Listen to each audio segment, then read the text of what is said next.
मुस्लिम league नून जे अॻवान मुफ्ता इस्माइल चयो आहे त सॼे मुल्क में गैस जी खोट पैदा थी वई आहे।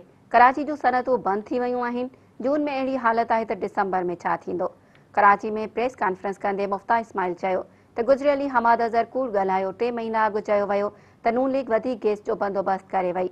हाणे हमाद अज़हर चवे पियो त गैस जी खोट जी ज़िम्मेवार नून लीग आहे। मुफ्ता इस्माइल चयो त नाअहलन करप्शन जी बाज़ार गरम कई आहे।